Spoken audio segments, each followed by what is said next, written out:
Hi everybody, this is a post-film confession. Having edited this episode, one of the camera angles failed because the camera ran out of power, and also having released our first episode, the overwhelming feedback from people was that they would like to hear more music. I realise now, having edited an episode where we talk about a record in loose depth, we actually haven't played the record. This is partly due to YouTube and copyright issues, but I'm going to stick the track in anyway, and hopefully we'll be able to air it out without too many infringements or blocking globally. And in future episodes, I'll get my dad to play the track. I'll record us playing it. I'll make sure I take some equipment to do that, and then we can get like a live reaction to the track and that kind of thing as well. So I hope you enjoy the second episode of A Precious Minute with me and my old man. Life is just a precious minute, baby. Open up your eyes and see it, baby. Give yourself a better chance, because time will pass you right on by. I don't know. People do that. People clap so they can sync the sound. Is it supposed to be like a clapperboard? Yeah, but you can just do it. You can do it from a word, so you don't really need a clap anymore. It's just an old-fashioned thing they used to do in film. Yeah. So people still clap, and I must admit I do it because it's a film school. Yeah. It's a film school, father. Because you're a professional. Well, I'm pretending to be a professional. I'm just talking to you about some things we're interested in. So this is the beginning of exploring your record collection. Okay. And documenting some of your knowledge and your personal experiences and times with these records. Okay. So you can tell me all the things I could probably Google about it, but I want to know about why you like this record as well, and where it might have been played, and like why it's important to you so much so that you've bought a copy of it. So what have we got today? We've got One in a Million by Maxine Brown. Yeah. It's on the Wand record label, which is a New York record label. Right.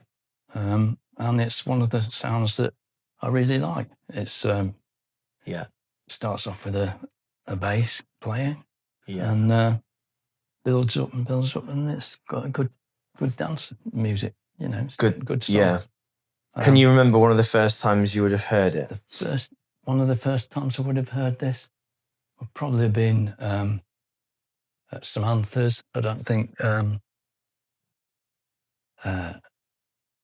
it got played at Netheredge Hall by Alan Millington, but it did get played at Samantha's and places like that.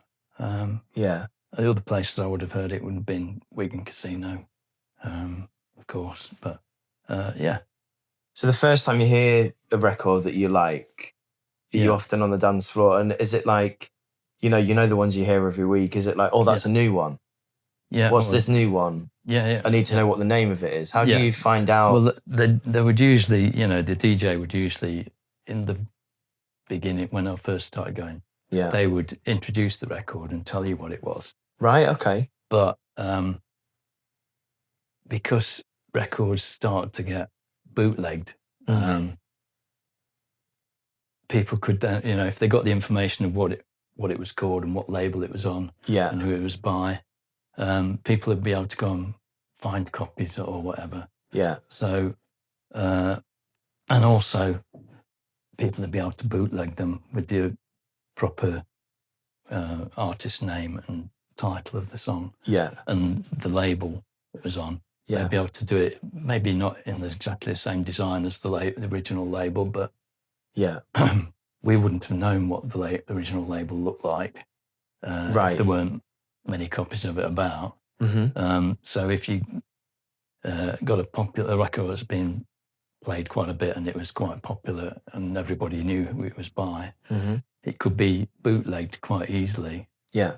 And you'd think you got an original copy, but only to find out that if you went and looked at the DJ's decks, you'd be like, oh, no, I haven't. That's a different label to the one a different looking label to the one I've got. Oh, bugger. Yeah. Yeah. But you would eventually get to know that they were bootlegged mainly by somebody called Simon Suzanne, who was a guy that used to live in Leeds at one time. Right. But he used to move all over the world and stuff. And he ended up going to America and looking for Northern Soul records, and he found quite a lot of big stuff, ones that we would call a big sound on the scene.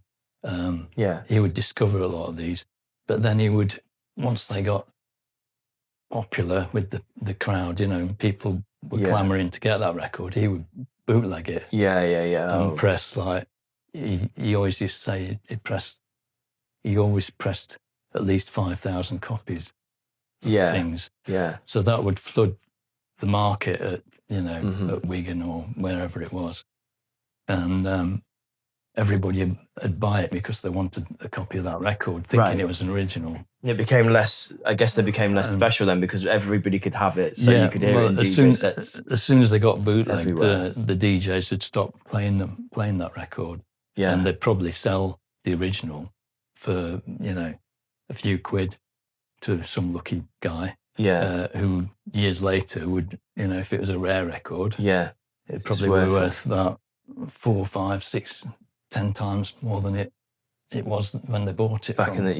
Because I guess at the time it wasn't about I don't know, it wasn't about like the rarity of the record to an extent. It was about the exclusivity of having it. Exclusivity of having that sound. And so the DJs, every DJ would, the big DJs or whatever, for example, I'm going to use the name Russ Winstanley because that is the first name that comes to my mind. He would have his own box of records, he would have some records that are just Russ records. And he got them by going to America and digging. As far as I know, and that kind of thing, as far as I know, or he buy them from other Northern Soul DJs or collectors, or people might even go up to him and say, "Can you play this?" Bring one from home that they didn't hear played out. And the phrase "it's a cover up" is where the DJs used to cover up the DJs would then literally put a white sheet of paper over the label, so people couldn't stick it, glue it on, ruining the label underneath, of course, or whatever, or even try and sellotape stuff on. Just so people couldn't see what the label looked like and what title it was, and they'd put a fictitious title on or call it, say it was by somebody else. Make up a name, make up a title, and and they'd introduce it as that. Like, I know Richard Serling did that quite a lot. It's just so interesting how this almost bleeds into modern dance music though, because loads of artists have other pseudonyms or other names, or they've released things under different monikers, and like lots of DJs now that make dance music have there's a producer called Fortet who has it's called a Wingdings pseudonym. It's a name in a font called Wingdings, which is complete nonsense. But all of that is almost paralleled in this. It's it's the, I don't know, the myth, the exclusivity, the secret pocket. Right. It makes it more you have to know what the Wingdings pseudonym is and where that is hidden, and until you find that it's So it's really interesting because this is the beginnings of dance music as well, by the way. Northern Soul is the beginning of dance music. Well, really, specific, I think in terms of underground dance music in the UK, this is the first one, but it's still the idea of underground dance music is still popular today. So this record that you have now put down, on the New York label, that one, you said it would be played at Samantha's Wigan Casino later on. Was it ever attributed to a particular DJ? Was it was it ever anybody's signature record? No, or was it just not as far as I know. I mean, this was probably played at places like the Catacombs in Wolverhampton, and places like the Torch, Yeah. before Wigan Casino, and probably even a Twisted Wheel. Yeah. So it's a really quite a popular one. So it's really. quite a popular one. Okay. What made you buy it? Well, I liked this record, and I couldn't get hold of an American copy of it. And this is one of the records that was brought out on what was called Pi Disco Demand, which decided to jump on the bandwagon in 1975 and release some Northern Soul records on their Pi Disco Demand label. Right. And this was one of them. Yeah. Albeit it had a different B-side to this one. Okay. Which is now another Maxine Brown single that people like to get hold of, an original copy on the One label. Yeah, right. What's the B-side on this one then? Because we haven't discussed the B-side that on either. this one. And for people that don't understand what these things are, because there might just be people that are just getting into the idea of record collecting and rare records and that sort of thing. So you have your A-side, which is the single, the B-side, which is another song by... The B-side is another song by Maxine Brown called Anything You Do Is All Right. Yeah. Which I've never played. Never. But listen to it?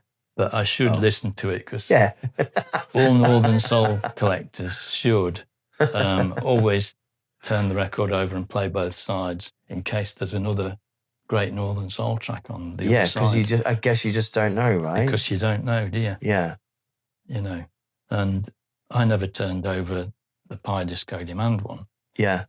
To listen to the other side. I may have done it once. Yeah.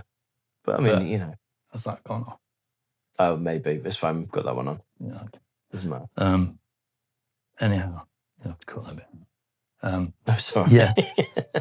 So very casual chat. This specific record would probably would have been quite a few copies of this about in the States. Yeah. But unless you could afford to fly over to the States in the 70s, which only people like Ian Levine could afford to do, well, his parents, who were millionaires, could afford to do.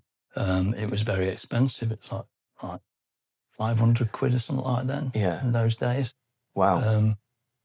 What are we looking at now? What do you know loosely what the value of this record is in a modern day 2026 today, we're talking at the moment? It's not a hugely expensive record, although probably the DJ copy, which is this one, would probably fetch more than an issue copy.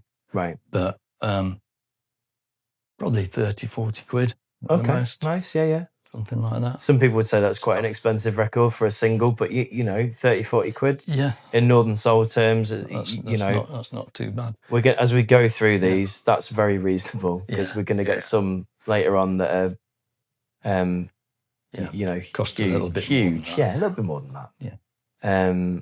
And for you were saying that like you wanted to get that on the American label. Yeah. At the time when you're buying these records and when you're first hearing these records in the 70s, because the world seems a bit smaller now, doesn't it, with the internet and the connectivity of people and obviously cheaper flights and stuff. Yeah. Did America seem impossibly far away? It seemed. And it's like... Yeah, it was an impossible dream. Yeah. Until a guy called Freddie Laker came along. Yeah. And he ran an airline that slashed the prices of flying to places like America. Yeah. To make them affordable for people like me and my brother.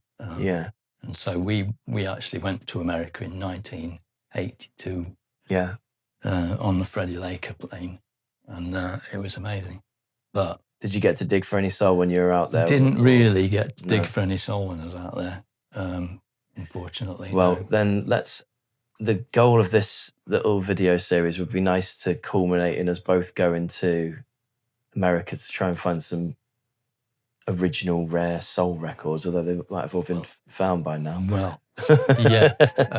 A lot of people say, the big dealers and stuff, say now that a lot of the records have obviously been picked and dried up, and Some of the records are so rare, there was probably only maybe 100 of them pressed up in the first place due to certain circumstances. So where is it? So this record, it's a New York label. New Do you know York anything label. about the artist? Do you know where she is from? Like, where a lot of the artists I come don't out know. from? I'm assuming that she's from sort of New York, but she could be from anywhere. Yeah. And just gone to New York to record this. Okay. So We'll look into that. I'll try and look into that a bit more then. But Yeah. that's brilliant, mate. Thank you for that. For that record, that's perfect. In fact, let's give it a rating. What would you rate it out of 10? I'd probably rate it about, for me, it rate about 8, I think. And if you're going to DJ a gig, is that one always in your box, or is it sometimes in your box? I would like to say I would always have that in my box to play because I just love the sound. It's great to me, so brilliant. I would play that one.